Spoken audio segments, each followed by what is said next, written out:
आवाज नहीं आ रही है? अब आ रही है क्या? अब आ रही है, अब आ रही है। मैं एक बार पुनः डॉक्टर जेपी सिंह, जो आज हमारे आज के वार्ताकार हैं, उनका स्वागत करता हूं। आप सभी श्रोताओं का स्वागत करता हूं। डॉक्टर जेपी सिंह जी का परिचय हम लोगों ने व्हाट्सएप पर आपको भेज दिया था। फिर भी मैं एक बार बता देना चाह रहा हूं कि डॉक्टर जेपी सिंह प्रोफेशन से एमडी हैं, अमेरिकन कॉलेज ऑफ फिजिशियन के फेलो हैं, ऑल इंडिया मेडिकल एसोसिएशन की केंद्रीय कमेटी के सदस्य होने के साथ साथ चिन्मय मिशन, अरविंद सोसाइटी, बाल कल्याण समिति, भारत विकास परिषद आदि संस्थाओं से जुड़े हुए हैं।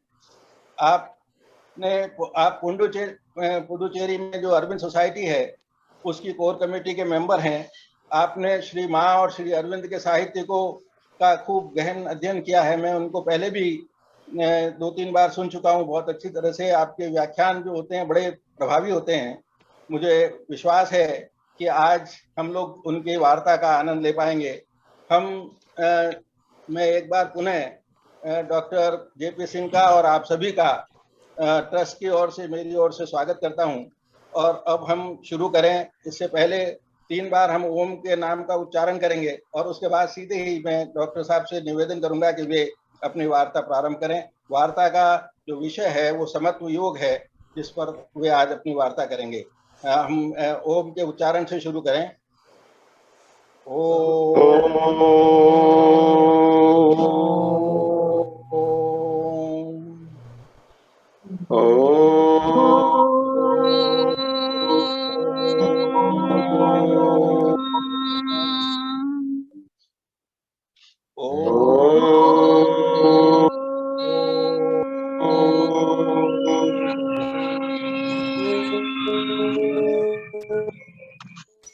Doctor JP Singh.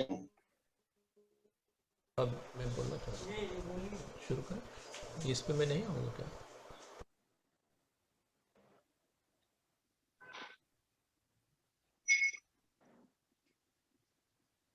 मैं सुनाई पड़ रहा हूँ? आवाज बहुत बहुत अच्छा। ठीक है, ओके। पूज्य माँ भगवती, पूज्य श्री अरविंद, परमेश्वरी देवी जानकी बल्लभ दानी चैरिटेबल ट्रस्ट के सभी आयोजक बहनों और भाइयों, और इस कार्यक्रम में जितने भी भाई बहन भाग ले रहे हैं उन सबको नमन, उन सबका स्वागत, उन सबका अभिनंदन, उन सबका वंदन। परमात्मा से प्रार्थना है कि ये आज की जो वार्ता है ये निर्विघ्न संपन्न हो, और सुल्तानपुर में जहाँ मैं बैठा हूँ इस समय प्रकृति भी उत्तर प्रदेश में आप सबका स्वागत कर रही है। धीरे धीरे बारिश हो रही है। आज का विषय जो तय किया गया है इस श्रृंखला में, भगवत गीता से समत्व योग के बारे में तय किया गया है। और इस पे जो भी हमको 30-35 मिनट का समय अलॉटेड है, इसमें मैं प्रयास करूंगा कि हम आपके समक्ष उसको व्यवस्थित रूप से प्रस्तुत कर सकूं। हमारे मित्रों, बहनों और भाइयों, गीता एक डिवाइन सॉन्ग है, और कहते हैं उपनिषद से, उपनिषद रूपी उपवन से चुने हुए सुंदर फूलों का गुच्छा है जो भगवान कृष्ण ने अर्जुन को सुनाया था। संभवतः भगवत गीता का संदेश केवल 2 लोगों को साक्षात भगवान कृष्ण ने सुनाया था, एक तो अर्जुन और दूसरा श्री अरविंद, जिनको कि उन्होंने अलीपुर जेल में गीता का संदेश दिया था और गीता उनके अंदर उतरी थी। भगवत गीता में 18 अध्याय हैं, और आज जिस विषय की चर्चा है ये सांख्य योग, जो पूरे गीता का सार है, उसमें समत्व योग पे हम कुछ चर्चा करेंगे। लेकिन इसके पहले कि समत्व योग पर हम जाएं, थोड़ा सा ध्यान रहे कि गीता में 2 प्रमुख योग का वर्णन है जिसके बारे में प्रायः सब लोग जानते हैं जो गीता के अध्येता हैं। पहला है समत्व योग और दूसरा है कर्म कुशलता योग, योगा कर्मस कौशलम। ये दो के बारे में प्रायः सब लोग परिचित हैं। एक तीसरा योग है, वो अध्याय 6 का 23वां श्लोक है, जिसका भाव है दुख के संयोग का वियोग ही योग है। जो लोग बाहर हैं उनके लिए मैं बता दूं कि disunion of union with sorrow is called yoga. ये तीसरा योग जो है ये प्रायः कम लोग इससे ध्यान दे पाते हैं, और चौथा योग जो इससे भी कम लोग ध्यान दे पाते हैं उसको ट्रिमरलेस योग या अविकंप योग कहते हैं। वो अध्याय 10 का 7वां श्लोक है। ये 4 योग हैं जिसमें 2 मेजॉरिटी परिचित है, तीसरे 6 का 23वां उससे कम लोग परिचित हैं या कम लोग उसके बारे में ध्यान दे पाते हैं, और चौथा अविकंप योग ट्रिमरलेस योग बहुत ही कम और भी कम लोग उसके बारे में परिचित हैं। ये 4 योग में ये सब में एक विशेष तरह का संबंध भी है, और हम थोड़ा सा दुख के संयोग के वियोग को हम स्पर्श करेंगे। बड़ा इंटरेस्टिंग है। इसमें ध्यान रहे कि दुख के संयोग का वियोग ही योग है, ये कहा गया है। दुख का वियोग ही योग है, इसको नहीं कहा गया। ऐसा क्यों? बात यह है कि जब हम अज्ञान अवस्था में इस संसार में रहते हैं, इस टेरेस्ट्रियल वर्ल्ड में रहते हैं, तो उस समय दुख का आना अवश्यंभावी है। दुख से हम बच नहीं सकते, लेकिन साधना के जरिए, ज्ञान के जरिए हम ये समझ सकते हैं कि दुख हमसे चिपकने और सावित्री में कहा गया है pain is signature of ignorance. अज्ञान की अवस्था में हम व्यथित होते हैं। अगर अज्ञान से हम दूर हो गए, मुक्ति पा गए, तो फिर हमें व्यथा नहीं होती। तो यहां कहते हैं दुख के संयोग का वियोग योग है, तो अर्थात दुख आना है, लेकिन इसमें कह रहे हैं कि दुख हमसे चिपकने न पाए। जैसे एक लौकिक उदाहरण देते हैं, बड़ा ही प्यारा है, आप में बहुत सारे लोग इसको सुने भी होंगे, और विशेषकर हमारी बहनें यहाँ बैठी हैं, उनका साक्षात अनुभव भी होगा। कटहल की सब्जी बहुत सारे लोग काटते हैं, और उस कटहल की सब्जी में दूध होता है। जब कटता है तो दूध को खत्म नहीं कर सकते, लेकिन जब हम काटते हैं तो हमारे हाथ में दूध लगता है। पर क्या कोई ऐसी व्यवस्था है कि दूध लगे तो लेकिन चिपकने न पाए? क्योंकि दूध अगर लग गया तो बहुत मुश्किल से छूटता है। ठीक इसी तरह से अगर हमें ज्ञान नहीं है तो दुख हमें चिपका देता है, या दुख से हम चिपक जाते हैं। और जब हम कटहल के एग्जाम्पल के लिए लें, अगर हम उसके पहले थोड़ा कड़वा तेल लगा लेते हैं तो दूध तो लगेगा लेकिन चिपकने नहीं पाएगा। एक यही स्थिति है कि दुख हमारे पास आएगा लेकिन हमसे चिपकने नहीं पाएगा। अगर ये अवस्था हमारी होती है, इसको भी योग कहते हैं। ये थोड़ा सा हम आपको बता दें समत्व योग के पहले। अब इसके बाद आते हैं मुख्य विषय पे। अध्याय 2 का 48वां श्लोक है, योगस्था कुरकर्माणि संगम त्यक्त्वा धनंजया सिद्धियो समभूत्वा समत्वम योग उच्यते। यानी कि योगस्था कुरकर्माणि, कि आप जो भी कर्तव्य कर्म करते हैं वो योग में स्थित होकर के करो, यानी कि भगवान को समर्पित करके, भगवान से जुड़ करके करो। योगस्था कुरकर्माणि संगम त्यक्त्वा धनंजया, जो अटैचमेंट्स हैं वो अटैचमेंट को दूर, संग को दूर करके, संगम त्यक्त्वा, उसको त्याग करके, हे धनंजय, हे अर्जुन, एक कार्य करो। सिद्ध या सिद्धियो, उसके साथ क्या लगा रहता है? सिद्ध या सिद्धियो, सफलता और असफलता दोनों में, सिद्ध या सिद्धियो समोभूत्वा, उसमें एक समभाव रखते हैं। तो इसी को कहते हैं समत्वम योग उच्यते। Evenness of mind is called yoga. अब आज का सारा फोकस रहेगा, ये तो एक थ्योरेटिकल बात हो गई, लेकिन इवननेस ऑफ माइंड कैसे आए, ये प्रक्रिया पे हम थोड़ा विचार करेंगे। इस पे आप लोग ध्यान रखिएगा, क्योंकि हम सभी कहते हैं मन को सम करो, मन को सम करो, बट हाउ, ये थोड़ा विषय ध्यान देने की बात है। तो इसमें भगवान कहते हैं कि समत्वम योग उच्यते। गीता में समता कई बार आया है और समता को योग कहा गया है, लेकिन आगे जो योगा कर्मस कौशलम, इसलिए उसको कहा गया है कि अगर हम बिना कुछ काम करें मन के में हम समता का भाव ला लें तो हम एक निष्क्रिय हो जाएंगे। इसलिए काम करते हुए काम करने की प्रेरणा इसमें दी गई है, लेकिन ये कहा गया है dexterity in action is called yoga, यानी कि कर्म में कुशलता, और कर्म में कुशलता ही योग है। इसका मतलब क्या हुआ, कर्म आप करें तो, लेकिन एक समता के भाव को रख करके करें। साथ में ये इस तरह से संपन्न होना चाहिए कि आपको कर्म बंधन का कारण नहीं बने।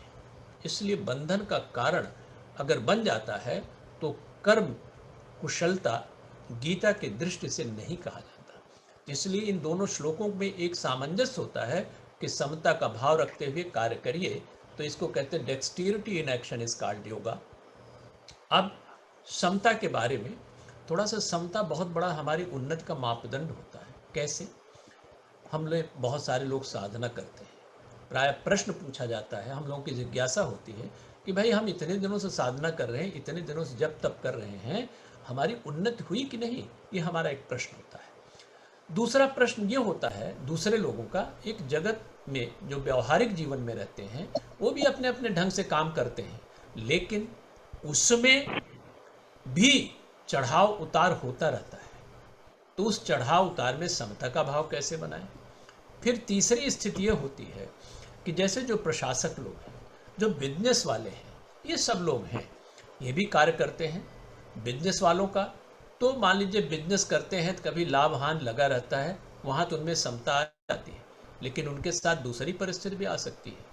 कभी इनकम टैक्स की बात आ गई, कभी जो है सेल्स टैक्स की बात आ गई, कभी कोई घर में बीमार हो गया, तो ऐसी स्थिति में समता का भाव बनाए रखना थोड़ा मुश्किल होता है। एक तो ये हो गए। इसी तरह से जो प्रशासन वगैरह मैनेजर वगैरह होते हैं, उनको ध्यान दे तो उनको भी सुपीरियर से सबऑर्डिनेट से रोज संबंध संपर्क बनाना पड़ता है, उनसे व्यवहार करना पड़ता है। कभी मन में क्रोध आता है, कभी अच्छा लगता है, लेकिन ऐसी परिस्थिति में भी समता का भाव बनाए रखने की आवश्यकता है। तो ये कुछ ऐसी परिस्थितियां हैं जिसमें समता के भाव रखने की आवश्यकता होती है। अब मैंने पहले कहा था कि ये जो समता है ये आपकी उन्नति का या साधना आदि जो लोग करते हैं, और अगर हम पूरे जीवन को ही साधना मान लें तो हर एक साधना में ये समता एक मापदंड होता है, एक मेजरमेंट होता है। कैसे? जैसे मान लीजिए कोई जब तब करता है और उसने पूछा कि भाई इतने दिनों तक हम काम करते रहे, मेरा असेसमेंट कैसे किया जाए कि हमारी तरक्की हुई कि नहीं। तो बात यह है कि भगवान कहते हैं सुख दुखे समोकृत लाभा लाभो जया जयो, ये कहा जाता है, गीता का श्लोक है।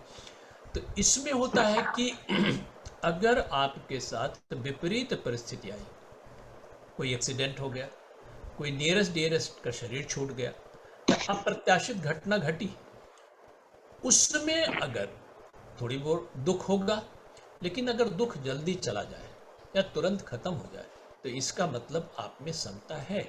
अगर वही दुख महीने भर तक, 2 महीने तक चलता रहा, तो इसका मतलब मीटर की सुई कुछ गड़बड़ है, इसे हमें ठीक करना है। तो ये हो गया समता एक मापदंड होता है, लेकिन अभी हम आ रहे हैं समता कैसे स्थापित की जाए उसमें हम आते हैं, लेकिन ये परिस्थितियाँ आती हैं। फिर इसके बाद देखते हैं कि हमारे सामने तमाम स्थितियाँ आती हैं, तो उसके लिए कैसे हम समता स्थापित करें।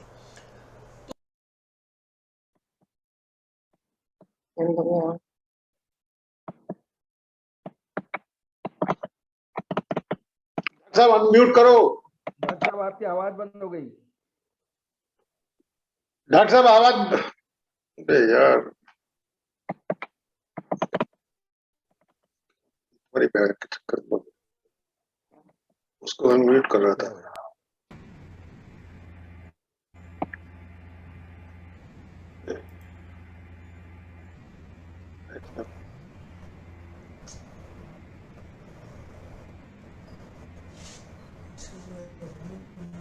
देव सिंह साहब आप अनम्यूट करिए। हो गए हो गए हो गए। हाँ, अब सुनाई पड़ रहा है? हाँ जी, हाँ जी, हेलो। हाँ, हाँ जी। तो एक स्थित होती है मना स्थित, और दूसरी स्थित होती है परिस्थित। मना स्थित हमारे अंदर होती है। हम दुनिया की परिस्थिति को नहीं ठीक कर सकते।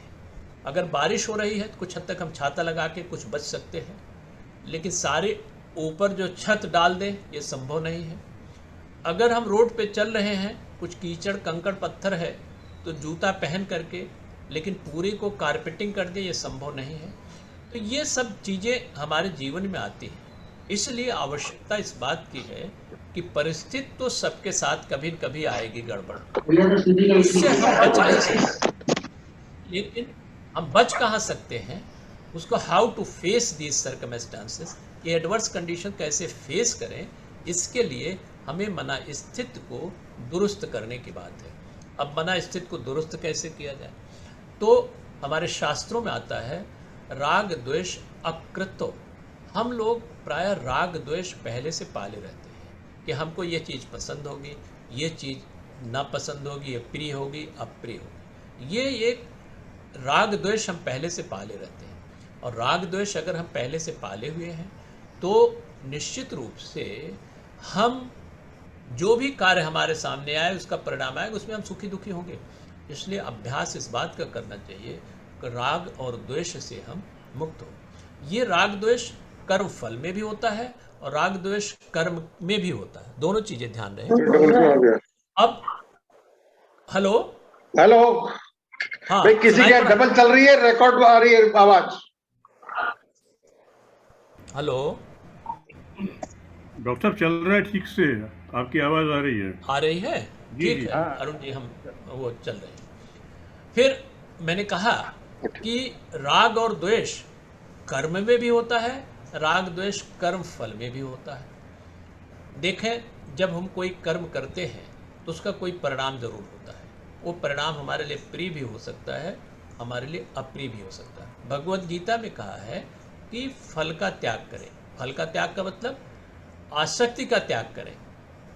आसक्ति का त्याग, अगर हमारे अंदर आसक्ति रहती है तो हम सुखी दुखी जरूर होंगे। लेकिन यहाँ ध्यान रहे कि हम जो भी फल हमको मिले उसमें हमारी प्रसाद बुद्धि होनी चाहिए। प्रसाद बुद्धि हम आपको स्मरण करा दें कि जैसे हम एक हलवाई के यहाँ से लड्डू लेकर के हनुमान जी को प्रसाद चढ़ाने जाते हैं, तो जब तक वहाँ चढ़ता नहीं तब तक मिठाई रहती है। जब वहाँ से पुजारी स्पर्श करा के हमको उसमें से कुछ लड्डू लेकर के देता है तो प्रसाद बनता है। उसमें हम ये नहीं दिया कम दिया, अरे जो भी दिया वो प्रसाद है। ठीक इस को ढंग से करें, जो भी परिणाम मिले उसमें हम अनासक्त रहें। अभ्यास किया समझ आती है। दूसरी चीज, कर्म के प्रति भी हमारे अंदर राग द्वेष होता है। अपनी ड्यूटीज को करने के कितने अच्छा लगता है। एक लड़के से पूछा गया कि क्या तुम्हें तुम्हारा स्कूल अच्छा लगता है? कहले हाँ अच्छा लगता है, लेकिन तब जबकि वो बंद रहे। ध्यान रहे, इसका मतलब स्कूल जाने में उसका मन नहीं कहता, तभी कहता है कि तब वो अच्छा लगता है जब स्कूल बंद रहे, जैसे आजकल हो रहा है। तो इसका मतलब है कि कर्तव्य कर्म में भी हमारे मन में राग द्वेष होता है। इसी तरह से इतने लोगों में बहुत कम लोग ऐसे होते हैं, वहाँ भी राग द्वेष होता है। महिलाएं हैं, उसमें बहुत सारे लोग ऐसे होते हैं जो प्रेम से खाना बनाते हैं, बहुत सारे लोग किसी तरह से निपटाते हैं, उसमें भी राग द्वेष होता है। एक इंटरेस्टिंग घटना है, बहुत पहले हमारे यूपी गवर्नमेंट में कोई चीफ मिनिस्टर थे, उन्होंने ये महिलाओं के लिए लिख दिया, खास करके जो सर्विस वाली हैं, कि ऑफिस के समय कोई स्वेटर नहीं बुनेगा। जब स्वेटर बुनने का समय चल रहा था तो उस समय कहा कि स्वेटर बुनने कोई नहीं बुनेगा। तो एक महिला दूसरे महिला से पूछती है कि बहन आपका स्वेटर जो है, जो मैंने एक हफ्ते पहले देखा था वही आज भी है, क्या चक्कर है?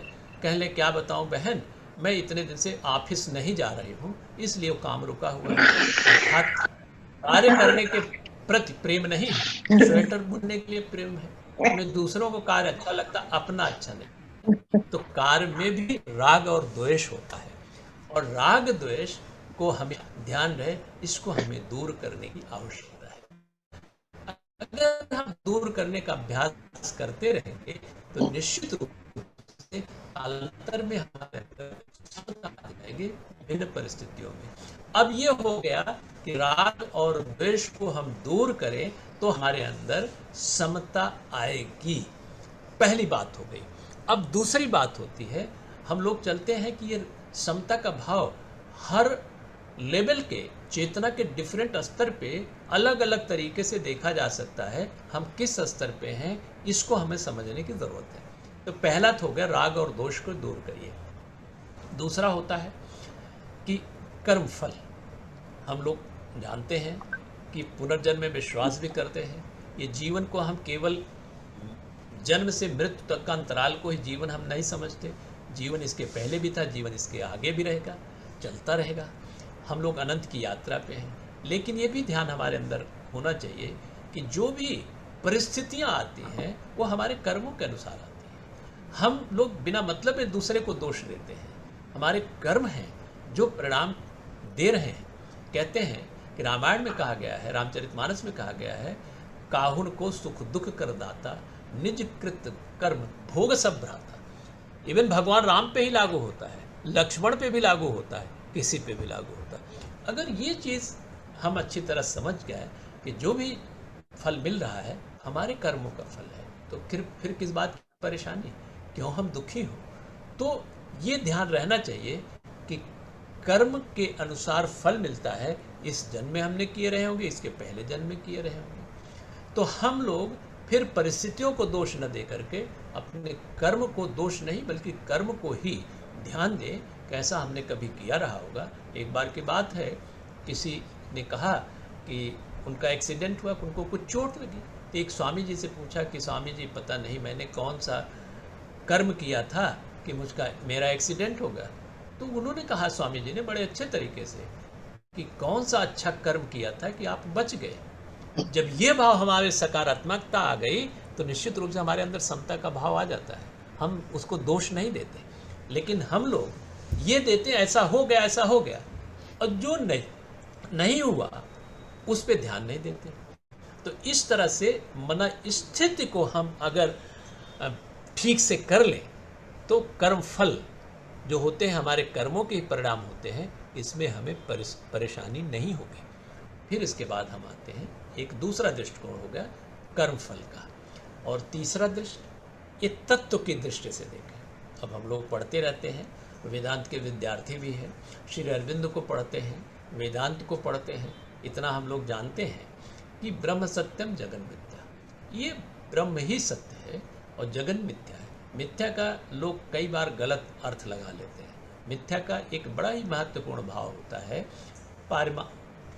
व्यावहारिक सत्य, यानी कि जो हम जगत में देख रहे हैं ये सब चीज़ें परमानेंट नहीं है। चेंजलेस लॉ ऑफ वर्ड ये कहा जाता है। तो अगर हमारे मन में ये भाव आ जाता है कि ये जो जगत में घटनाएं हो रही हैं ये परमानेंट नहीं है, ये थोड़े दिन के लिए।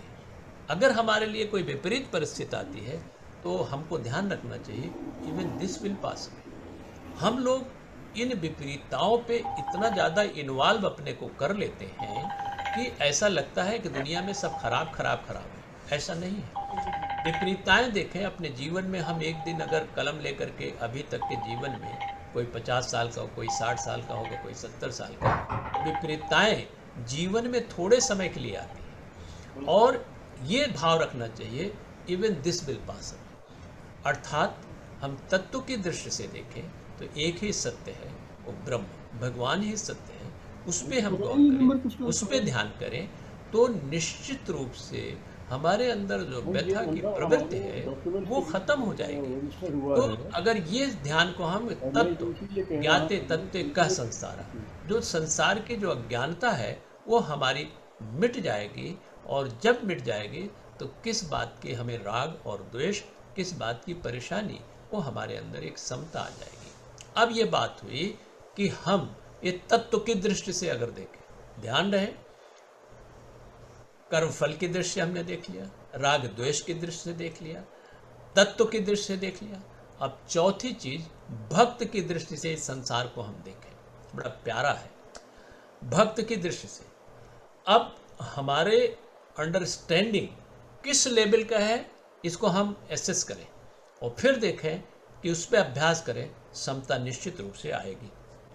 अब देखते हैं भक्त की दृष्टि से। भक्त के अनुसार ये पूरा जगत जो है भगवान की लीला है और भक्त अपने मौन अपने में मस्त रहता है। पायो जी मैंने राम रतन धन पायो, उसको तो मिल गया। तो उस दृष्टि से कैसे देखें, तो अब हम इसको कुछ उदाहरण अपने शास्त्रों से लेते हैं कि एक बार की बात है, आपने पढ़ा है कि राजा बलि, आप जानते इतने बड़े दानी थे, उन्होंने दान में सब कुछ दे दिया भगवान को, और जब दान में दे दिया उनके पास कुछ नहीं रहा। दान का भी अहंकार होता है, राजसिक दान होता है, सात्विक दान होता है और तामसिक दान भी होता है। प्राय हम लोग तामसिक और राजसिक दान वाले ज़्यादा होते हैं, सात्विक दान वाले कम होते हैं। तो उन्होंने दान दे दिया, बहुत बड़े दानी थे, लेकिन दान का अहंकार भी था। प्रहलाद जी आए, प्रहलाद उनके दादा थे, बलि के, राजा बलि के दादा थे। तो उन्होंने भगवान से कहा कि भगवान आपने बहुत अच्छा किया जो इसको सब कुछ दिया, लेकिन उससे भी अच्छा किया जो ले लिया। बात यह है कि ये कैसे? तो उन्होंने कहा कि देखिए इसका दिमाग खराब हो गया था, इसको अपने दान पे, अपनी संपत्ति पे बहुत बड़ा अहंकार था, इसलिए आपने ले लिया, इसके अहंकार को डाइल्यूट कर दिया, इसलिए और अच्छा किया। ये अगर भाव होता है भक्त का, प्रहलाद जी कितने बड़े भक्त थे, इसमें कहने की कोई आवश्यकता नहीं है। उन्होंने सारी परिस्थितियों को, खंभे में भी कहा था कि इसमें भी भगवान है, हाँ हैं, और आ गए, नरसिंह भगवान आ गए, ये हम लोग पढ़े हैं, सुने हैं। तो उन्होंने कहा कि आपने दिया तो अच्छा किया, ले लिया और भी अच्छा किया। ये भक्त की दृष्टि होती है। और एक दूसरा बड़ा प्यारा एग्जाम्पल आता है, वो ये है कि संत तुकाराम के बारे में कहा जाता है। महाराष्ट्र के बड़े अच्छे संत हुए हैं, लेकिन सामाजिक दृष्टि से संभवतः वो पिछड़े परिवार में पैदा हुए थे, लेकिन भगवान पे असीम भक्ति थी और भगवान की उनके ऊपर असीम कृपा थी। सरेंडर विदाउट रिजर्वेशन वाले थे, जो श्री अरविंद कहते हैं, सरेंडर विदाउट रिजर्वेशन, वो उनका भाव था। क्या हुआ कि वो कुछ भजन लिखते थे, अभंग लिखते थे, जो उस समय की परंपरा के अनुसार एक अज्ञान दशा में ये सब उन सामाजिक स्तर वाले लोगों के लिखने के लिए उतनी मनाई थी। तो एक पंडित जी थे, रामेश्वर शास्त्री, विद्वान आदमी थे, वो आए, आकर के उन्होंने कहा कि आप ये भजन और अभंग लिखते हो? कहले हाँ लिखता हूँ। मैं लिखता नहीं हूँ, ये भगवान की प्रेरणा होती है, जो उनका आदेश होता है वो मैं कर देता हूँ, मैं नहीं करता। तो उन्होंने कहा इसको लिखना बंद कर दो। उन्होंने कहा कि ठीक है, मैं लिखना बंद कर देता हूँ। फिर उन्होंने कहा कि तो इसको फेंक दो। तो हाँ, इंद्रायणी नदी है, उसमें फेंक दिया। 13 दिन बीत गया, कभी उन्होंने इस चीज का विरोध नहीं किया। ध्यान रहे, अब अगर हम लोग इसको करने लगे तो ये हमारी नासमझी होगी, क्योंकि हम चेतना के उस स्तर पे नहीं है। इसीलिए मैंने निवेदन किया कि हर इंसान का चेतना का अलग अलग स्तर होता है, अलग अलग समझ होती है, अलग अलग ज्ञान होता है, उस एंगल से देखना चाहिए। अगर हम पृथ्वी को आसमान से देखते हैं, ऊंचाई से देखते हैं, तो कुछ और दिखाई पड़ता है। हम अगर जहाज से देखते हैं, कुछ और दिखाई पड़ता है। तो देखने का एंगल क्या है, देखने की ऊंचाई क्या है, देखने का स्तर क्या है। इसलिए अगर हम ये कहें कि ये तो गलत है, तो हमारे दृष्टि से गलत हो सकता है, हमारे दृष्टि से राग द्वेष हो सकता है, लेकिन उनके दृष्टि से, संत तुकाराम की दृष्टि से, फिर उन्होंने क्या किया, उन्होंने जब रामेश्वर शास्त्री थे तो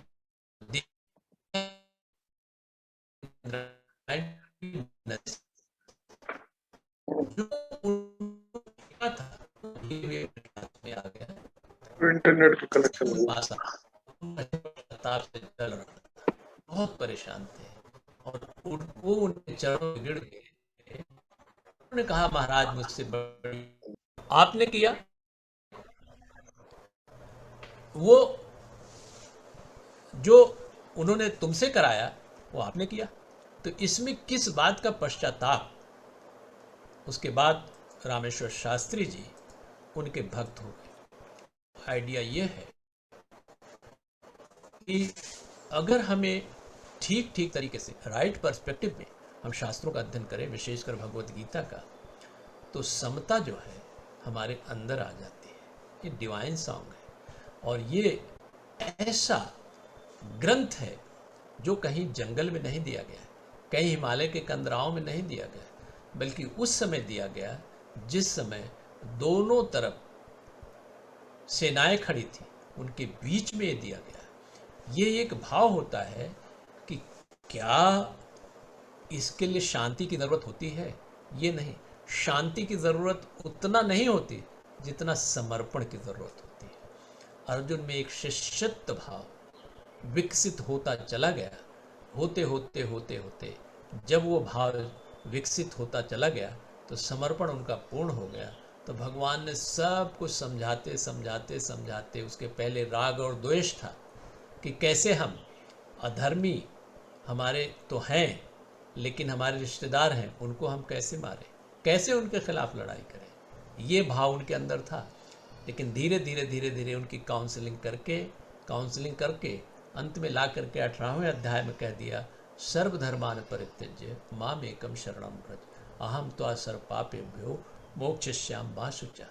आइडिया ये है कि सर्वधर्मान परित्यज्य वहाँ कह दिया। इसका मतलब लोग गलत लगाते, कभी कभी भगवत गीता की बुराई भी करते ना समझी में। सर्वधर्मान, धर्म का मतलब होता तादाद में। हमारा इसेंस क्या है? आग की इसेंस क्या है? वो उष्णता है। आग में से उष्णता माइनस कर दी जाए तो आग नहीं रह जाती। चीनी में अगर मिठास खत्म कर दी जाए तो चीनी नहीं रह जाती। तो वो इसेंस है, उसको कहीं बाहर से लाना नहीं पड़ता। ठीक इसी तरह से अज्ञान की अवस्था में अपने को हम शरीर कह देते कि मैं शरीर हूँ, मन हूँ, बुद्धि हूँ, आध्यात्म कहता हूँ, लेकिन मैं कुछ नहीं हूँ। ये हमारे हैं, हम तो साक्षात आत्मा है। ये भाव धीरे धीरे धीरे धीरे वहाँ तक अब कैसे आएगा? जब भगवान की शरण में आप चले जाएंगे, उस डिवाइन के योगेश्वर के शरण में चले जाएंगे। अगर ये भाव विकसित होते होते होते या इसका राइट पर्सपेक्टिव में अभ्यास करते करते चले जाएंगे तो भगवान में समर्पण भी आ जाएगा। आप स्थित प्रज्ञता की स्थिति में आ जाएंगे, स्टेट ऑफ इक्वानिमिटी की स्थिति में आ जाएंगे, क्योंकि मन चंचल होता है और उस चंचलता को खत्म करने के लिए कहीं न कहीं मन को लगाना पड़ता है। वो कहाँ लगाए? वो हम डिवाइन में, परमात्मा में, जो सर्वशक्तिमान है, जो सर्वज्ञ है, सर्वकालिक है और सर्वव्यापक है। नाम कुछ भी हो, लेकिन उसमें अगर लगा देते हैं तो समता तो अपने आप आ जाएगी। मेरे मित्रों, मेरे ख्याल से करीब करीब समय ख़त्म हो रहा होगा। हो सकता है कि 2 मिनट कम ज़्यादा हुआ हो, लेकिन जैसा दानी साहब का आदेश था उस हिसाब से यथामति मैंने आपके सामने प्रस्तुत किया। और आप सबको हम विनम्र साधुवाद देते हैं, एक आभार व्यक्त करते हैं कि इस ट्रस्ट के द्वारा हमें ये आप सबसे मुखरित होने का एक अवसर मिला। आप सबको बहुत बहुत धन्यवाद देते हुए अपनी वाणी को विराम देता हूँ। बहुत बहुत धन्यवाद। सर कुछ सवाल जवाब। डॉक्टर साहब 2 सवाल आए हुए हैं जी। Please let me know how to practice forgiveness by doctor Anil Garg from Indore. Anil, you can explain better your question. Sir नमस्कार, मैं अभिभूत हूँ आपका ये सब सुनकर के, और मैं बता नहीं सकता कि मैं आज कितना लाभान्वित हुआ हूँ, जबकि मैं गीता के संपर्क में रहा हूँ। लेकिन हर बार जब भी मैं किसी को सुनता हूँ, अपनी अज्ञानता का आभास और सूक्ष्मता का आभास हमेशा रहता है। ये सब सुन के हमें सभी को व्यवहारिक जीवन में बहुत अच्छा लगता है। मैं 20 साल से लगातार इस रास्ते पर हूँ, लेकिन मैं एक कदम क्या 1 इंच 1 सेंटीमीटर भी आगे नहीं बढ़ा हूं। मैं जानता हूं ज्ञान क्या है, लेकिन मैं अज्ञानता से अपने आप को दूर नहीं कर पा रहा हूं। मैं फॉरगिवनेस, जो सबसे बड़ी अड़चन है हमारे जीवन में आज, एक जो सांसारिक आदमी है, किसी ने उसके साथ कुछ बुरा किया, किसी ने उसके साथ कुछ घटा, जैसे आपने कहा चीज हमसे चिपक जाती है, वो दूध हमारे साथ चिपका हुआ है। हमने सरसों का तेल लगाना तो जाना था, लेकिन वो फिर भी वो दूध चिपक गया है। मैं इसकी 20 साल से सिंसियरली प्रैक्टिस कर रहा हूं, लेकिन मैं 1 सेंटीमीटर भी आगे नहीं बढ़ पाया। क्या आप मेरा मार्गदर्शन कर सकते हैं कि मैं फॉरगिवनेस को कैसे डेवलप करूं, और ज्ञान को जानते हुए भी मैं अंधकार से दूर नहीं हो पा रहा हूं? मैं बोलूं दानी साहब? हाँ जी, बिल्कुल बिल्कुल। देखिए, पहले तो मैं इनको प्रणाम करता हूं एक बहुत बड़े ज्ञान के लिए। मैं एक घटना सुना करके फिर आपके प्रश्न का जवाब देता हूं। कभी आप निराश न होइए, मैं आपके मनोबल को ऊंचा उठाऊंगा। देखें, आपने जो कहा अज्ञान की बात, अज्ञान के अगर आप दृष्टा हो गए हैं तो बहुत बड़ा ज्ञान है। पहली चीज ये मैं कैसे समझा रहा हूं कि एक कहानी आती है यूनान की, ग्रीक की, शायद ग्रीक की है। वहाँ पे एक देवी जी थी। उनके पास कुछ लोग गए, भक्त लोग गए कि देवी जी हमें कुछ ज्ञान दीजिए। तो उन्होंने कहा जाओ, वहाँ सोक्रेटिस है, सुकरात, हिंदी में जिसको सुकरात कहते हैं, वो जाओ, वो बहुत बड़ा ज्ञानी है। तो उनके पास लोग गए, तो उन्होंने कहा कि हमको ज्ञान दीजिए। तो उन्होंने कहा नहीं, मैं ज्ञानी नहीं हूँ। तो चले गए देवी जी के पास, कहे नहीं जाओ भाई, ज्ञान पाने के लिए कुछ मिन्नतें करनी पड़ती हैं, थोड़ा सा प्रयास करना पड़ता। आप तुरंत ऐसे पूछ लोगे हमको ज्ञान दो, ज्ञान थोड़े देगा कोई। तो वो फिर आए सुकरात के पास। तो सुकरात ने कहा भाई 3 साल पहले आए होते मेरे पास तो मैं अपने को ज्ञानी कहता, लेकिन जब से मुझे अपनी अज्ञानता का बोध हुआ है तब से मैंने अपने को ज्ञानी मानना बंद कर दिया है। वो लोग फिर गए देवी जी के पास, उनसे कहा कि देवी जी या तो आप झूठ बोलती हैं या सुकरात झूठ बोलते हैं। वो तो कहते हैं जब से मुझे अपनी अज्ञानता का बोध हुआ है तब से मैंने अपने को ज्ञानी मानना बंद कर दिया। तो कहने लगे कि ज्ञान की बहुत महत्वपूर्ण स्टेप है अपनी अज्ञानता का बोध। तो डॉक्टर अग्रवाल साहब ने जो कहा वो जाने जाने बिल्कुल सही कहा कि अपनी अज्ञानता को बड़े प्रेम से वो एक्सेप्ट कर रहे हैं, इसका मतलब रियली वो ज्ञानी है। खैर, अब आते हैं क्षमा पे। देखिए, फॉरगिवनेस एक डिवाइन क्वालिटी है और एक बड़ा प्यारा सेंटेंस है, आप लोग जानते होंगे या मैंने कई जगह कहा है, सुना भी होगा। सामंजस्य आत्मा की मातृभाषा है। भगवान के अंदर सारा सामंजस्य होता है। विश्व रूप दर्शन जब उन्होंने दिखाया था तो उसमें तमाम भयानक चीजें भी होंगी, भगवान के अंदर थी। जब आप समझते हैं कि किसी को आपने कोई चीज़ कही और उससे गलत बात निकली या आपके प्रति कोई गलत व्यवहार किया, तो हमेशा ध्यान रखना चाहिए, अगर आप थोड़ा ऊंचाई पर उठे हैं तो हर आदमी अपनी साइकोलॉजी, अपनी समझ, या इसके अपने शास्त्र में एक वासना शब्द लिखा है जिसको हम सामान्य रूप से मनोवृत्ति कहते हैं। These are deep urges. ध्यान है, जरा से ध्यान से सुनिएगा, ये वासना का मतलब क्या होता है। ये क्रिएटिव इंप्रेशंस है।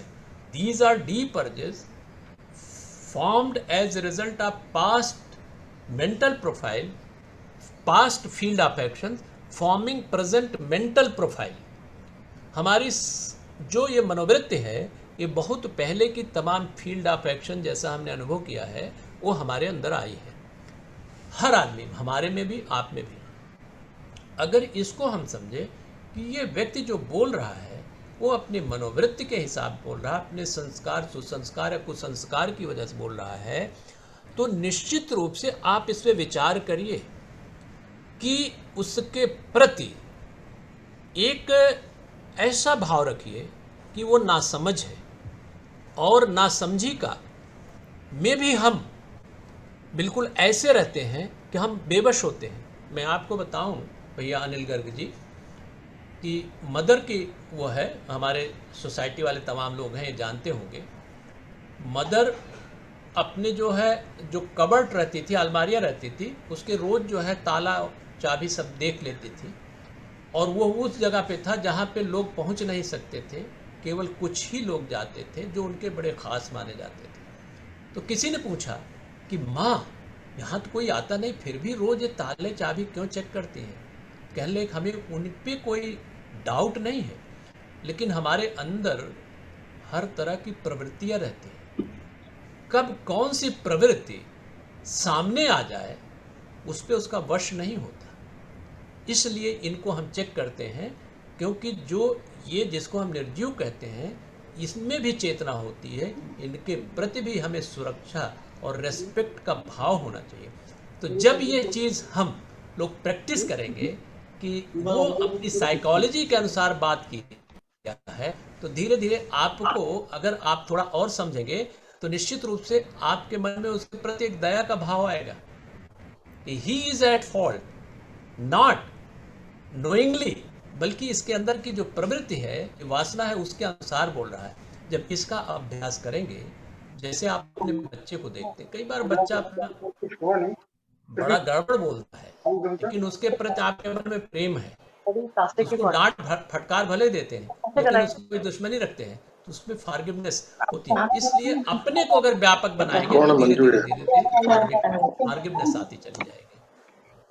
डॉक्टर साहब एक सवाल न्यूयॉर्क से सौरभ। मेरा सवाल डायरेक्टली जो आज की टॉक है उससे रिलेटेड नहीं, बट गीता से रिलेटेड है। एक यहाँ पे प्रोफेसर हैं रटगर्स यूनिवर्सिटी में, वो काफ़ी हिंदुज़म और सनातन धर्म के अगेंस्ट काफ़ी ट्वीट करती हैं, और वो अपने आप को हिस्ट्री का प्रोफेसर बताती हैं, तो साउथ एशियन हिस्ट्री, और काफ़ी उन्होंने मतलब नेगेटिव वो माहौल फैलाया हुआ है। तो यहाँ पे जो हिंदू एसोसिएशन है वो उनको सू भी कर रही है, काफ़ी कोशिश कर रहे हैं, बट वन ऑफ उन आर्ग्यूमेंट्स, उनका एक आर्ग्यूमेंट है वो ये है कि हम जैसे कि किसी एक स्पेसिफिक धर्म के लिए हम कहते हैं कि वो ये बताता है कि जो उस धर्म को फॉलो नहीं करता है उनको मार दो, जो उस धर्म के अनुयायी नहीं है उनको मारना है, ये उस धर्म का कहना है। तो कहते हैं कि गीता में भी यही कहा गया है कि जो अधर्मी है उनको नहीं रहना जिंदा। तो उसका क्या आर्ग्यूमेंट है कि कृष्ण ने उनके इस प्रोफेसर के अनुसार कि कृष्ण ने कहा कि भैया जो धर्म को नहीं मान रहे उनको अर्जुन मार सकते हैं, तो does Hinduism teach that philosophy और गीता टीचेस दैट फिलॉसफी? बिल्कुल नहीं। देखिए ऐसा है कि जिस धर्म की बात कोई कहा होगा, अगर उस धर्म के मूल में जाएं, देखिए वो प्रामाणिकता को पहले देखना होगा कि तमाम चीज़ें सतही होती हैं। जैसे आप कहते हैं बकरे को मारा जाता है ना, बकरी, तो वो क्यों मारा जाता है? वो एक्चुअली कभी बकरा कभी रहा होगा, उनका बड़ा प्रिय रहा होगा, और सबसे ज़्यादा प्रिय क्या होता है? अपना आपा, अहंकार होता है। अहंकार को मारने की बात होती, जैसे वहाँ पे मक्का मदीना में पत्थर से शैतान को मारते हैं, उसका मतलब क्या हुआ कि हमारे अंदर जो दुष्प्रवृत्तियाँ हैं उनको हटाइए। अब उसको बड़े गलत तरीके से लोग अगर इंटरप्रेट करते हैं तो ये गलत बात है। लेकिन जहाँ तक हिंदुइज्म की बात है, भैया क्या नाम? Saurabh ji, you are Saurabh. देखिए अभी 3-4 टॉक मेरे गुजरात से हिंदुइज्म पे, सनातन धर्म पे है। इतना व्यापक धर्म दुनिया में कोई नहीं है, और वो किसी धर्म की बुराई नहीं करता है। नासमझी में कोई बुराई करे तो धर्म का कसूर नहीं है, वो उसका कसूर है। जो ये कहते हैं ये अधर्म और धर्म, ये जो बात आती है, ये भगवत गीता में पहले अध्याय में जिसको कहते हैं अर्जुन विषाद योग, उसमें अर्जुन को भगवान कृष्ण ने धीरे धीरे आगे के श्लोकों में, आगे के अध्याय में बताया है कि तुम्हें लड़ना क्यों चाहिए, अधर्म को दूर करना चाहिए। अधर्म को दूर करने के लिए अगर लड़ाई आवश्यक है तो वो धर्म मानी जाती है। ये नहीं है कि हम अगर भगवान को माने तो हम धर्म वाले हैं और भगवान को ना माने तो अधार्मिक है। नहीं, हमारे अंदर एक एक स्टेज पे बताया गया है कि क्या कैसे कैसे भगवान तक आप पहुँचें। तो इसमें जो बताया गया है वो धर्म के विरुद्ध नहीं है, ये धर्म के विरुद्ध नहीं है, लेकिन आताताई अगर धर्म का उल्लंघन करते हुए, अब आप समझ लीजिए कि कौरव जो है कहा कि 1 इंच जमीन भी हम बगैर लड़े नहीं देंगे, ये कहा था ना, तो साक्षात अधर्म है। अब देखिए वहाँ पे अर्जुन जो है अपने भाई को, अपने भतीजे को, अपने मामा को, अपने चाचा को, अपने पितामह को, अपने गुरु के खिलाफ लड़ना नहीं चाहता था, लेकिन लड़ाई करना इसलिए थी कि वो लोग अधर्म का रास्ता अपनाए थे और धर्म को छोड़ने के लिए तैयार नहीं थे। इसलिए अगर युद्ध अनिवार्य हो जाता है तो युद्ध भी धर्म हो जाता है। ये कहीं नहीं कहा गया है कि जो भगवान को न माने उसको मार दो, ये अपने इसमें नहीं कहा गया है। उसको दुरुस्त करने की आवश्यकता साहब, उसको दूर करने की जरूरत है। इवन अपने यहाँ दर्शन शास्त्र में नास्तिकवाद भी एक है, वो नीचते का नास्तिकवाद, उसको भी कहा गया है, उसको भी एक्सेप्ट किया गया है कि एक स्तर तक हम वहीं तक पहुंच सकते हैं, लेकिन अगर उसके आगे नहीं जाएंगे तो हमारी प्रगति रुक जाएगी। मैं आपको एक निवेदन करके यही आखिर ख़त्म करता हूँ कि ये क्या नाम का जो अपने यहाँ कहा गया है कि श्री अरविंद ने, ध्यान रहे आपने कुछ लोगों ने पढ़ा होगा, वो धर्म जो विज्ञान और विश्वास को, आस्तिकवाद, ईसाइयत, बौद्ध धर्म को गले तो लगाता, जैन धर्म को गले तो लगाता है, इसमें से है कोई नहीं, उसकी तरफ विश्वात्मा अग्रसर है। तो हिंदू धर्म ने कभी किसी का अपमान नहीं किया, उसको गले लगाया है, आपके प्रमुख धर्मों को वो गले लगाया है। और आगे चल करके उन्होंने ये भी कह दिया कि हमारे बहुत सारे ग्रंथ हैं, लेकिन सबसे बड़ा जो प्रामाणिक ग्रंथ विद्यमान है हमारे हृदय में है, जहाँ शाश्वत प्रभु का वास है। अर्थात उन्होंने कहा कि हमारे सभी धर्मों के ग्रंथों का अंततोगत्वा जो अनुभव होगा हमारे हृदय में होगा, जहाँ परमात्मा का वास है। तो इस तरह से जो लोग ना समझ में कहूँगा, ना समझ करूँगा, वो इस तरह से धर्म का विरोध करते हैं। धर्म है, ऐसे विरोध करने की जरूरत नहीं है। अब कोई किसी तरह के पक्षपात करे तो उसका तो कोई जवाब नहीं है। हाँ, वो उनका एजेंडा है, लेकिन उसका जवाब देना आना चाहिए। नहीं, जवाब देने के लिए तो मैंने कहा कि हाँ, अधर्म कोई कर रहा है तो अधर्म का विरोध तो होना चाहिए। सर, मैं अगर आपकी अनुमति हो तो इसमें दो एक बातें कहना चाहूँगा। हाँ अरुण जी, देखिए, ये जो एब्राहमिक रिलीजन्स हैं, ये कन्वर्शन और जो इनफाइडल और विधर्मी को ख़त्म कर देना, ये वहाँ से निकल के आया है। एशियन रिलीजन्स जितने भी हैं, चाहे वो सनातन है, चाहे वो जैन है, चाहे वो बौद्ध है, इनमें कभी भी ये बात नहीं रही that you convert, and if अगर कोई नॉन बिलीवर है तो उसको आप ख़त्म कर दीजिए, बिकॉज अदरवाइज वो मोक्ष के रास्ते या वो अल्लाह के रास्ते या नहीं जा पाएगा। बेसिक थॉट, आप एक बात देखिए, हमारे यहाँ जितने भी ग्रंथ हैं, रामायण, उसमें युद्ध है, there is a fight, there is a lot of violence in Ramayana, there is a lot of violence in Mahabharata में खाली एक युद्ध तो हुआ नहीं, बहुत सारे युद्ध हुए हैं। There is a lot of violence in Durga Saptashati, देवी के उपनिषद के अगर हम पढ़ते हैं तो उसमें बहुत सारे युद्ध मिलते हैं हमको। इसके अलावा कृष्ण के अपने जीवन में बहुत सारे युद्ध हुए हैं जो कि महाभारत के युद्ध से इतर हैं। कोई भी ऐसा ग्रंथ, कोई भी ऐसा व्याख्या नहीं है सनातन धर्म के अंदर जहाँ पे आपको कहीं ना कहीं डायरेक्टली या इनडायरेक्टली युद्ध से जुड़ा हुआ ना हो। There is a lot of violence in the Sanatan Dharma, but at a different level. ये किस प्रकार का युद्ध है या ये किस प्रकार का वायलेंस है, not against the non believer. Believer वो भी है, किंतु उसका जो एक्ट है वो धार्मिक एक्ट नहीं है, मतलब it is not as per the way it should have been. तो ये नहीं कह रहा है कि रावण को वध कर दो बिकॉज रावण नॉन बिलीवर है, या शुंभ निशुंभ का वध कर दो बिकॉज वो नॉन बिलीवर है, या दुर्योधन का वध कर दो बिकॉज वो नॉन बिलीवर है। प्रॉब्लम यहाँ पे हुई है ये जो इंटरप्रिटेशंस हो रहे हैं और जिस तरीके से और मैं तो एक बात कहूँगा, ये जो प्रतिकार हो रहा है ये बिल्कुल होना चाहिए, 100% होना चाहिए, पूरे जोर शोर के साथ होना चाहिए। ये जिन लोगों ने उठा रखा है ना बीड़ा, हिंदुओं को बदनाम करते हैं इस तरीके से, इनको तो मुंह तोड़ जवाब देने की जरूरत है। पर मुंह तोड़ जवाब कैसे दिया जाएगा, that has to be decided by a very fine interpretation of the scripture. कहाँ लिखा है, उनसे पूछे, कोई चैलेंज करके पूछे तो सही, कहाँ लिखा है, किस बेसिस पे कहा है आपने इस बात को, लेट देम कोट। ये होता क्या है, हमारी जो वोकैबुलरी है संस्कृत की, या हमारे जो धार्मिक ग्रंथों की जो वोकैबुलरी है, उसके समकक्ष वर्ड्स इंग्लिश में है नहीं। ईश्वर का, भगवान का, इनका कोई word you don't find the exact word in English. धर्म का यू डोंट फाइंड, पाप का यू डोंट फाइंड, बहुत सारे ऐसे वर्ड्स हैं जिनका नहीं मिलता। तो हो क्या रहा है हमारे यहाँ, अनफॉर्चुनेटली हमारे स्क्रिप्चर्स को हम डिफाइन करते हैं अंग्रेजी में, और वो अंग्रेजी हम कुछ और समझते हैं, वो कुछ और समझते हैं।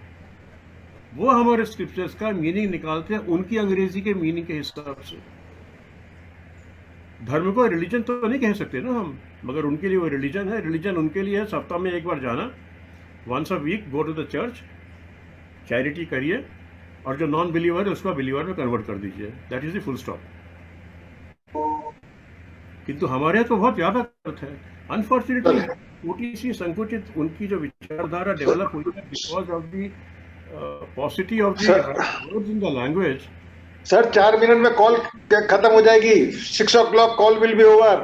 हाँ, हो जाएगा।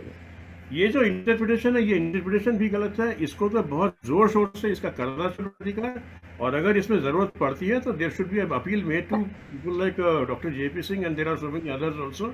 Everybody will come and join hands to give a befitting reply to such people, और होना ही चाहिए इसको। जी, थैंक यू डॉक्टर। आधा सेकेंड बड़ा प्यारा सेंटेंस है। लोग स्वार्थ बस धर्म को मिस इंटरप्रेट करते हैं और गलत तरीके से यूज करते हैं। एक सेंटेंस है इंग्लिश का, religion should be taken as steering wheel not as a spare tyre. जहां जरूरत पड़ी वो स्टेपनी तरह लगा दिया, ये धर्म नहीं है। यार खत्म हो रही कल को। सौरभ दानी, धन्यवाद के लिए। तो मैं परमेश्वरी देवी जानकी वल्लभ दानी चैरिटेबल ट्रस्ट की तरफ से आप सभी का आभारी हूँ कि आपने अपना कीमती समय में से कुछ समय निकाल कर यहाँ उपस्थित हो सके आप सभी लोग। और स्पेशल आभार टू डॉक्टर जयप्रकाश सिंह जी, इनका विशेष आभार। आपने हम सभी का मार्गदर्शन किया, और अरुण व्यास जी ने भी। आप सभी को आभार और धन्यवाद। नेक्स्ट फ्राइडे को फिर हम लोग मिलेंगे 5 बजे, उसके लिए लिंक आपको भेज दिया जाएगा समय पर। धन्यवाद। और विषय और वक्ता का नाम भी उसमें मिलेगा। Thank you very much. नमस्कार। नमस्कार सभी को। बहुत बहुत शुक्रिया। धन्यवाद जय सिंह साहब। धन्यवाद डॉक्टर साहब। बहुत बहुत शुक्रिया, बहुत बहुत धन्यवाद। नमस्कार भाभी जी को बहुत नमस्ते। नमस्कार। आपको सुनने का तो मौका मिलता ही रहता है डॉक्टर साहब, बहुत अच्छा बोला आपने।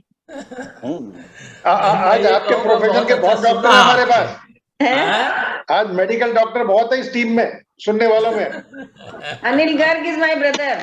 अनिल गर्ग, ये डॉक्टर महेश मित्तल बैठे हैं। Mahesh Mittal, doctor Mahesh Mittal, doctor Rama Garg. आपके परिवार ही के लोग हैं कई।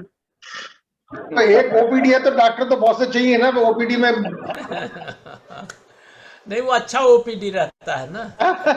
अच्छा ओपीडी होता है तभी उसमें डॉक्टर्स भी। हाँ वही तो कह रहा हूँ, एक डॉक्टर से ओपीडी का क्या मजा। तिवारी जी नमस्कार। प्रणाम सर, बहुत अच्छा लगा, मजा आ गया।